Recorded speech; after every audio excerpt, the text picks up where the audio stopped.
ბატონმა ზვიადმა რა ფაქტორებზე იქნება ეს თქვენი წარმოვიდგინოთ აუცილებლად შეიძლება რა ფაქტორ ზუსტად ამ მიმართულებით მაგ შეკითხვა რა ფაქტორებზე შეიძლება იყოს ეს ყველაფერი დამოკიდებული კრიზისი სავარაუდო კრიზისი შეიძლება დადგეს იმ შემთხვევაში თუ როგორც ხშირად ხდება როდესაც ამა თუ იმ ხელისუფლებას ეძლევა სრული კარდულანში ხანდახან ის ვერ აკონტროლებს საკუთარ ასე ვთქვათ მოქმედებას განსაკუთრებით ჩვენს პირობებში როდესაც ჩვენ რეალურად არ გვაქვს არავითარი ინსტიტუციონალური მექანიზმი რომელიც რაღაცნაირად შეაჩერებდა ან რაღაც შეჩერების მექანიზმი ვთქვათ ამ უმრავლესობასთან დაკავშირებით ხო თუ მით უმეტეს თუ პრეზიდენტის არჩევნებში ვთქვათ ისინი გაიყვანენ თავიანთ კანდიდატურას ფაქტურად ეს ნიშნავს რომ ისინი მთლიანად აკონტროლებენ სახელმწიფო ვერტიკალს და აქ არის ყველაზე დიდი ასე ვთქვათ ცდუნება რომ მათ უბრალოდ მოინდომონ თქვა თავიანთი იდეების გატარება ისე რომ ეს არ იყოს თქვა შეჯერებული საზოგადოებრივი ასთან მიუხედავად იმისა რომ თქვა რამდენიმე ლიდერმა უკვე გამოაცხადა რომ ჩვენ ამას არ გავაკეთებთ მაგრამ ჩვენ ამისი თქვა ვიღაცის თქვა პიროვნულად ვიღაცის იმედზე კი არ უნდა იყოს ჩვენ გვჭირდება ინსტიტუციური მექანიზმი რომელიც ამას არ დაუშვებს აი ეს არის მე მგონი ყველაზე დიდი პრობლემა და რაც შეეხება ახლა თვითონ კრიზისთან დაკავშირებით ბუნებრივია რომ როგორც კი ეს სიტუაცია შეიქმნება საზოგადოებრივი განწყობა თანდათანობით შეიძლება გამომდინარე იქიდან რომ უკვე საზოგადოება თქვა რომელიც ასე თუ ისე ლოიალურად იყო აქამდე განწყობილი ქართული ოცნების მიმართ უკვე აღარ იქნება ესეთი ლოიალური იმიტომ რომ მან მისცა ყველა ბერკეტი ამ პარტიას მას მისცა შესაძლებლობა და თუ ის ამას ვერ გამოიყენებს და მის უმეტეს თუ დაუშვებს სერიოზულ შეცდომებს რისი შანსიც რა თქმა უნდა არსებობს განსაკუთრებით იმ ფონზე როცა მას რეალურად თქვა არ ყავს ესეთი კონკურენტუნარიანი ძალა რომელიც მასთან თქვა რომელიც შეძლებს მასთან პაექრობას იმედია რომ თქვა ნაციონალური მოძრაობა თქვა შევა პარლამენტში და ამ როლს შეითავსებს აი ამ დროს ძალიან დიდი შანსია რომ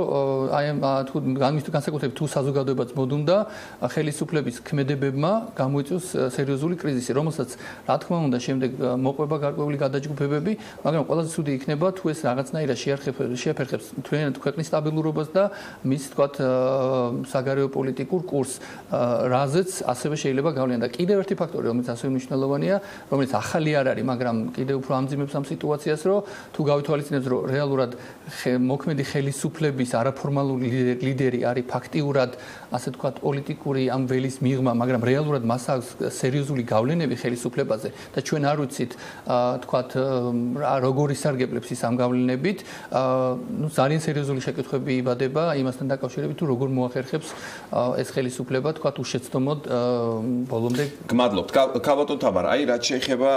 ივანიშვილი ახსენა ბატონმა კორნელიო რაც შეეხება სააკაშვილს თქვენი აზრით ის რჩება თუ არა მოთამაშედ ქართულ პოლიტიკაში მაშინ როდესაც მის მიერ დაფუძნებულ პარტიაში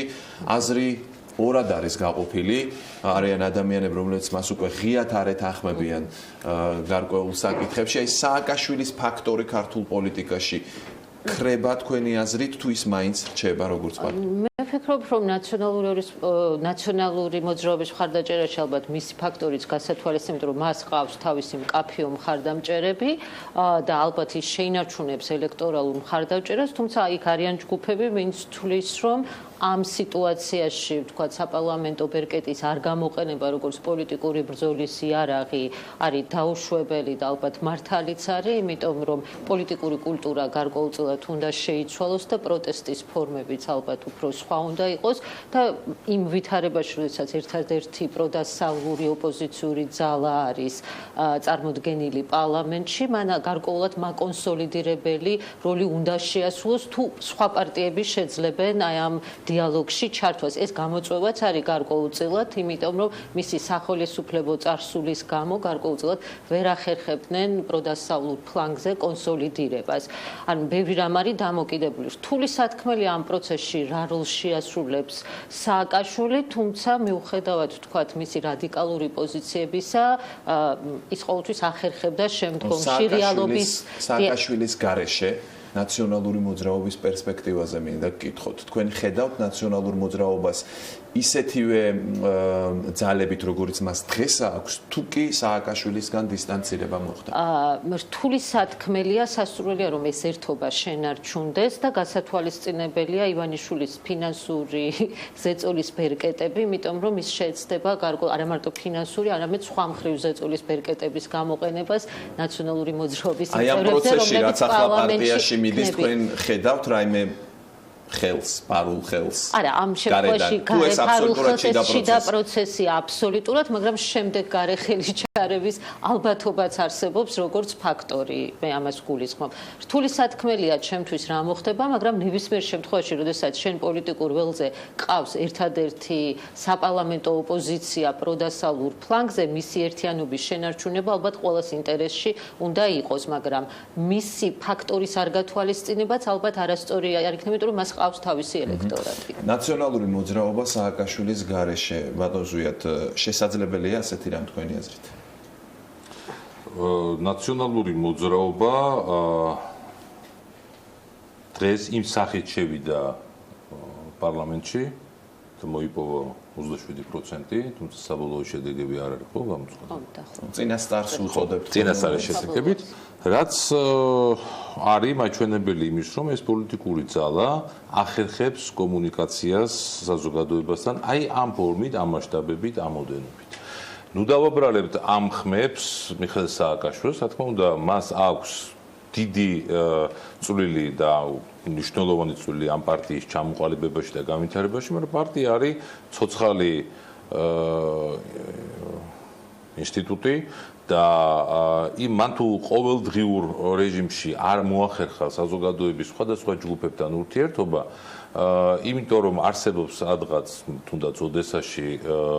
ლიდერი ვირტუალურ სივრცეში და კი ბატონო ის მართავს, ის არის სული და გული ჩვენი პარტიის, მარტო ეს არ აცოცხლებს პარტიას. ამიტომ მე მგონია რომ ამ პარტიას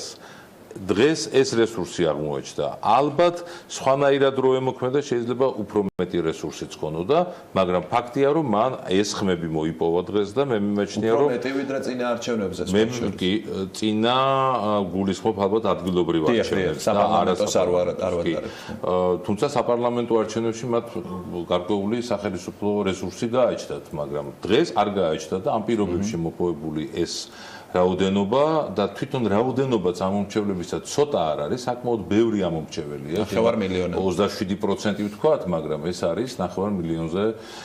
მეტი ადამიანი. და ეს ის ადამიანები არიან, რომლებიც ითხოვენ საკუთარი ხმების დაცვას და ითხოვენ საკუთარ წარმომადგენლობას პარლამენტში. ამიტომ მგონია, რომ ეს პარტია განსხვავებით 2008 წლის გაერთიანებული ოპოზიციისგან იგივე ტიპის შეცდომას არ დაუშვებს და შევა პარლამენტში. მე იმაშიც ვარ დარწმუნებული, რომ დღეს საზოგადოება აბსოლუტურად სხვანაირად შეხედავს მეორე ტურში დაპირისპირებას ქართული ოცნებისა და ნაციონალური მოძრაობის კანდიდატების. ამიტომ ჩემთვის აბსოლუტურად გაუგებარი იყო გუშინ ბატონი ირაკლი ალასანიას აი ეს დემარში, რომ მან არა მხოლოდ უარი თქვა პოლიტიკურ აქტივობაზე თუ პოლიტიკურ პარტიაში თავის წევრობაზე, მან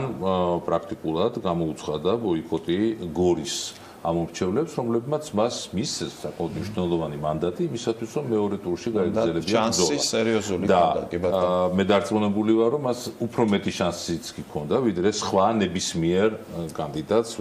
ვისაც შეიძლება გორში ეყარა კენჭი მეორე ტურში.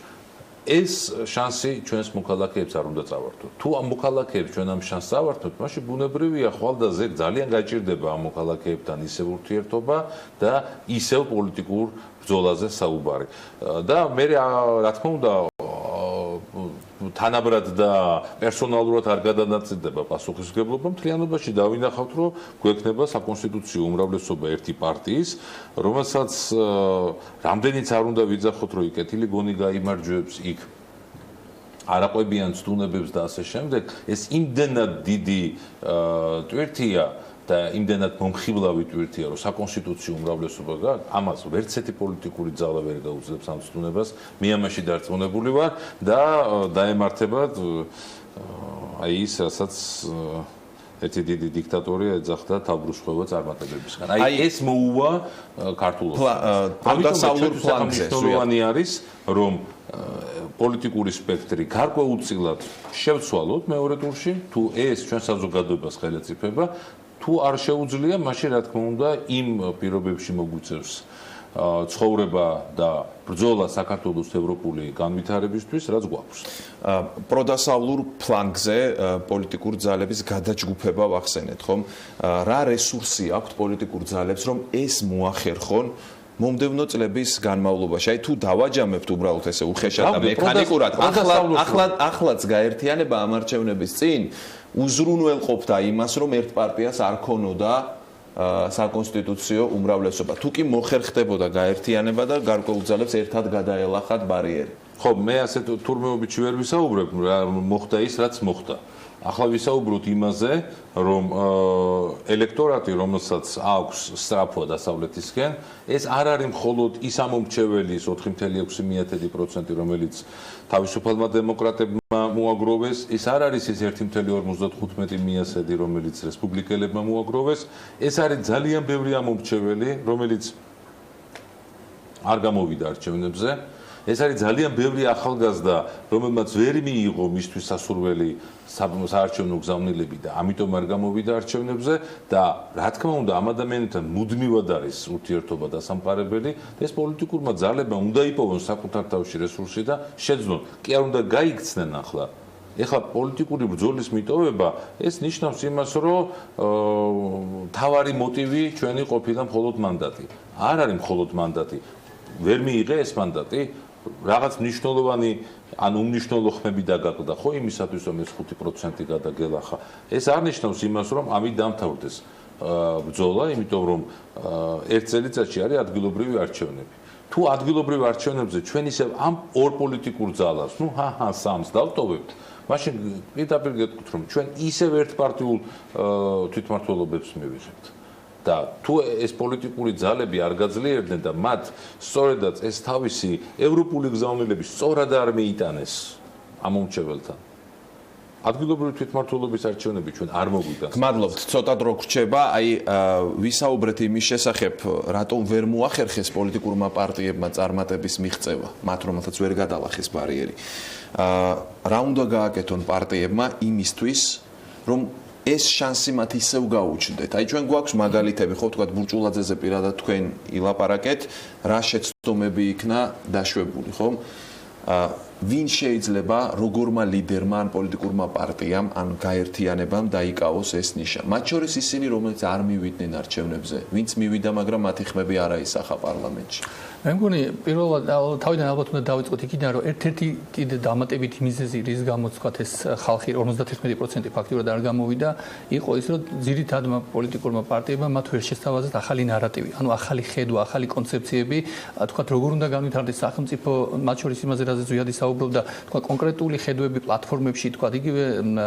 იმ საკითხებზე, რომელიც დღეს საზოგადოებას აღელვებს, მაგალითად რო ვისაუბროთ, ხო? ვთქვათ არის საკითხები, რომელიც დღეს საზოგადოების არის ძალიან მნიშვნელოვანი, მაგრამ არასახულად თქვათ ამ პოლიტიკური პარტიების კონცეფციებში ან პროგრამებში თქვათ ეკოლოგიური პრობლემები რომელიც საქართველოში არის თქვათ იგივე